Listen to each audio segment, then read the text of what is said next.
Se eu quisesse viver de dividendos, já tivesse chegado lá, eu começaria então por essas 4 ações, que são as melhores pagadoras na máquina de dividendos. Só que como você bem sabe, uma carteira de ações com 4 ações é muito arriscada, então eu vou te mostrar como é que eu faria para selecionar essas ações e como é que você pode fazer se você quiser investir numa estratégia parecida com essa. Para isso, chamei aqui Filipão, meu sócio analista, CNPI, planejador financeiro, sócio do Clube do Valor, para a gente guiar esse vídeo aqui. Então eu quero começar aqui já com a primeira ação, que é a Unipar, de código UNIP6.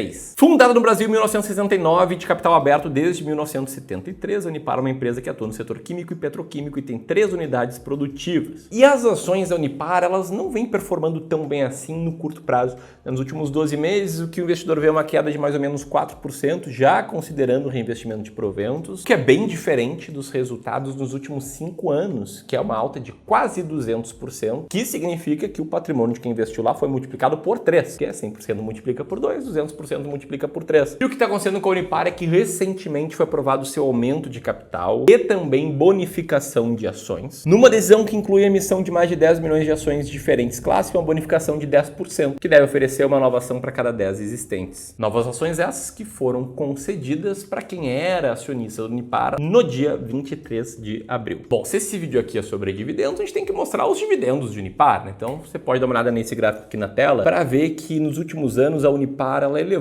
consideravelmente seu dividend yield médio em relação a 2019 e 2020, tendo chegado até 31% de dividend yield de 2017. E embora o dividend yield atual da Unipar seja de 5,7%, a média histórica foi de cerca de 8%. Bom, olhando agora para o payout, tá? Que é quanto do lucro líquido a empresa distribui em dividendos. O que a gente tem é o seguinte, um payout atual ali na faixa de 60%, sendo que em 2022 a empresa distribuiu mais dividendos do que o lucro do período, né? Distribuindo aí as reservas. E além disso, em tirar o zoom desse gráfico, a gente vai ver uma enorme consistência na Unipar, que é um dos fatores do motivo por trás dela estar aqui na máquina de dividendos, né? Que além de olhar a consistência, além de olhar a liquidez da ação, olha também a média de dividend yield recente, que a da Unipar é de 16,35%, por isso ela fica na 4ª colocação da máquina de dividendos, nossa estratégia, que o Filipão vai te explicar em breve, não sem antes, né, Filipão? Vamos para a segunda então, que é a empresa Vale, código Vale3, conhecida da maioria, a antiga Vale do Rio Doce. Essa que é a maior mineradora brasileira, presente em mais de 20 países. E os produtos da Vale, eles estão presentes no dia a dia da gente, tanto no aço de construção civil, como no aço de produção de carros, inclusive na produção de eletrodomésticos. E aí, se a gente olha para a performance da Vale nos últimos 12 meses, similar à primeira ação do vídeo, ela teve uma queda de 7%, mesmo considerando o reinvestimento dos proventos. Mas também, olhando por uma janela um pouco mais longa, de 5 anos, a gente vê uma valorização de 85%. E é interessante observar que essa alta, ela geralmente acontece no ciclo de alta do mercado, que para esse gráfico ali, acontece entre o começo de 2020 até meados de 2021. De lá para cá, a ação andou um pouco mais de lado. E o que vem atrapalhando a performance da Vale no passado recente é muito atrelado ao preço do minério de ferro cotado internacionalmente. Isso a gente consegue ver comparando esses dois gráficos que estão na tela. O primeiro, que é o gráfico da cotação da Vale, com o segundo, que é a cotação do minério de ferro. Perceba que quando um sobe, o outro também sobe, e o inverso também é verdade.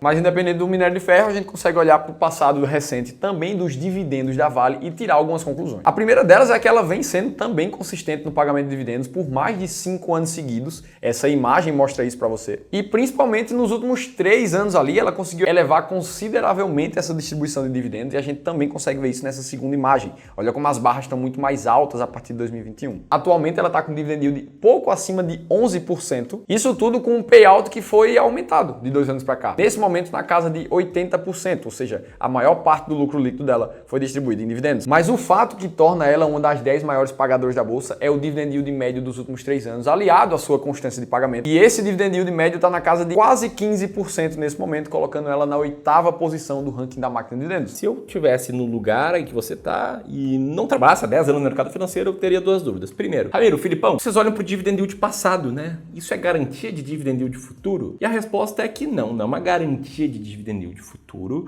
Porém, se a gente tiver uma empresa que teve consistência na distribuição de dividendos e um dividend yield médio dos últimos 36 meses, né, de 3 períodos diferentes de 12 meses, mais alto do que a média, o que a gente viu é que quando isso acontece, essa ação ela continua sendo uma boa pagadora no futuro. A estratégia máquina de dividendos, por exemplo, nos últimos 12 meses entregou um dividend yield de 13,14%, né, abaixo da média dos últimos 36 meses de Vale e de Unipar, mas acima do IDIV o nosso principal benchmark, né, o índice de boas pagadoras de dividendos da B3 e também acima do Ibovespa. E a outra dúvida que você pode estar pensando é, Ramiro, Felipe, investir em ações que estão em queda, como Unipar e Vale, isso não é uma loucura? Não tem um ciclo que está muito claro pela frente? E eu entendo, né, que muitos investidores têm medo de quedas no curto prazo, eu entendo que muitos investidores podem ter a ilusão de que eles conseguem prever exatamente em qual parte do ciclo econômico a gente está. São coisas que eu não acredito.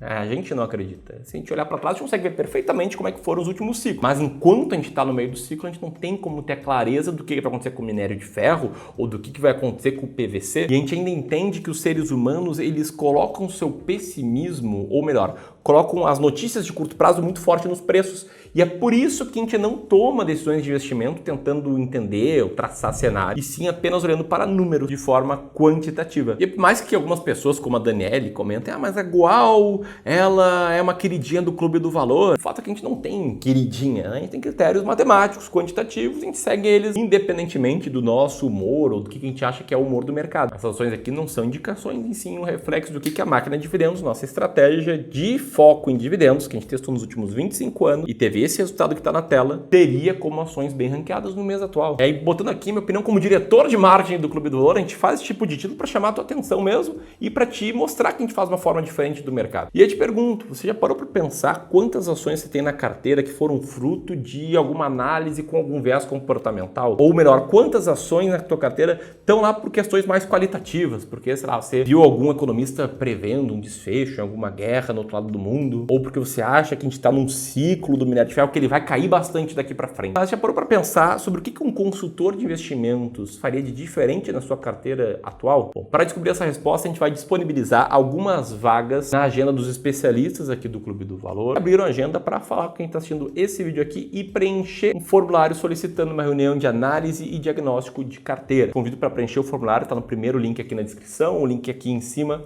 aí da cabeça do Felipe. Dito isso, Filipão, qual que é a terceira ação aqui que passa na máquina de dividendos nesse mês de maio? Essa aqui que é do setor de energia elétrica, muito querido por quem gosta de dividendos aí na bolsa, e que também no último ano não teve lá essa performance toda, foram 6% de alta mesmo com reinvestimento dos dividendos, e nos últimos 5 anos a valorização foi de 123% em carteira dessa ação. Importante sempre observar, olha a diferença da rentabilidade dessa mesma empresa nos últimos 5 anos sem o reinvestimento dos dividendos. Teria ficado ali na casa de 36%, ou seja, a importância de quem ainda está formando patrimônio reinvestir os seus dividendos na sua carteira. E ações de fundos imobiliários, de renda fixa, seja lá onde tem espaço, mas reinvestir esses dividendos. E mesmo com um histórico positivo nos últimos 5 anos, o mercado nesse momento não está tão otimista com essa empresa aqui, dizendo inclusive que os dividendos dela devem diminuir a partir de 2024. E boa parte disso acontece pelo alto endividamento que a empresa está nesse momento, investindo em novos projetos ali para continuar operando bem. Só que isso tira uma parte do lucro, o que tira também um pouco de espaço de dividendos. Pelo menos são isso que dizem as projeções do mercado. E aí, se a gente olha para o histórico de dividendos, o que a gente vê são os últimos 10 anos. Essa ação teve, apesar de uma leve volatilidade, a média, bons anos de distribuição de dividendos, como essas barras mostram ali, a maioria altas, com a média histórica de 10% de dividend yield, atualmente na casa de 6,3%. Nos últimos 12 meses. Mas a gente está citando essa empresa aqui porque, na verdade, olhando para os últimos 36 meses, estritamente desse dividend yield médio, o que a gente encontra é quase 12% de distribuição de dividendos ao ano. Aqui eu estou falando da empresa Taesa, grande transmissora de distribuição de energia do Brasil, de código TAEE11. E aí, Filipão, a grande pergunta é a seguinte, tá? Se ter 3 ou 4 ações na carteira não é algo que a gente recomenda de jeito nenhum porque aumenta muito o risco, acredito que quem está nos assistindo agora deveria entender como é que funciona a máquina de dividendos para, caso queira seguir essa estratégia por conta própria, ter o norte, né, do que olhar. E eu te pergunto, como é que quem está nos assistindo agora poderia fazer para selecionar boas pagadoras de dividendos, claro, com algo parecido ou igual ao método que a gente segue aqui no Clube do Valor? Antes de tudo, para a gente desenvolver uma boa estratégia, o que a gente faz é desenhar alguns fatores que são importantes para boas pagadoras de dividendos. Então, por exemplo, antes de criar a máquina de dividendos, a gente testou empresas que têm um payout aceitável, empresas com consistência de pagamento de dividendos por mais de 10 anos. Saiu testando várias variáveis, entre elas endividamento das empresas. E dentro de todos os testes, depois de procurar por vários fatores, a gente chegou em 3 que realmente geraram resultado. Que é as empresas empresas que têm liquidez diária acima de 3 milhões de reais. Segundo fator, as empresas que têm consistência, presença de pagamento de dividendos por mais de 5 anos sem falhar nenhum ano. E por último, uma alta média de dividendos distribuídos nos últimos 36 meses. Esse conjunto de fatores demonstrou um resultado bem acima da média, diferente de todos os outros testes que a gente fez. E acredita, a gente testou muito para chegar nesse resultado. Por isso que, olhando para trás, esses 3 critérios mostraram o resultado, como o gráfico que já apareceu aqui nesse vídeo, está na tua tela novamente. E se você quiser saber, ao invés de 4 empresas somente, mais 7 empresas que estão atualmente nesse mês dentro da máquina de dividendos, a gente vai deixar um e-book gratuito que te mostra isso e te explica mais detalhes da estratégia nesse link aqui em cima, ou no segundo link da descrição do vídeo também. E seguindo aqui os mesmos critérios da máquina de dividendos, a gente chega na quarta ação que a gente quer citar nesse vídeo, que por acaso é uma ação também que está muito barata, mesmo tendo se valorizado 83% no último ano, mesmo tendo se valorizado mais de 300% nos últimos 5 anos, e que está barata, o que acaba contribuindo para que o seu dividend yield fique maior, talvez por conta das polêmicas recentes. Recentemente ela foi alvo de polêmica sobre o fim dos dividendos extraordinários, o que causou uma queda de 10% no valor das suas ações, só que depois da pressão no mercado, essa empresa ela aprovou em Assembleia Geral o pagamento de 50% de dividendos extraordinários, que chega a 43 bilhões de reais. Falando aqui sobre o futuro de curto prazo aqui de distribuição de dividendos, mas a gente tem que olhar para o passado, que é isso que a nossa estratégia quantitativa olha. Se você for olhar para os dividendos distribuídos por essa empresa, ela distribuiu bastante de 2021 para cá. Em 2022, o yield chegou a mais de 67%. E nos últimos 2 anos, ela ficou consistentemente na casa dos 19%, sendo que o payout foi acima de 70% em todos os anos. Ela tá gerando caixa, não tá tão endividada. E se ela tá barata e distribui boa parte do lucro, ela fica com dividend yield alto. Eu tô falando aqui de Petrobras. Como eu falei, tá barata. Se você quiser conhecer essa nossa outra estratégia, a de ações baratas, vou deixar aqui um link para ações baratas que a gente está comprando em maio. Agora, se seu foco é dividendos mesmo, deixa eu te deixar aqui o link sobre as armadilhas de quem investe em dividendos, para você tomar cuidado. Sendo que aqui, ó, vai ter o link para você solicitar uma sessão de análise diagnóstica de carteira, como a gente comentou mais cedo nesse vídeo. Um grande abraço e até mais.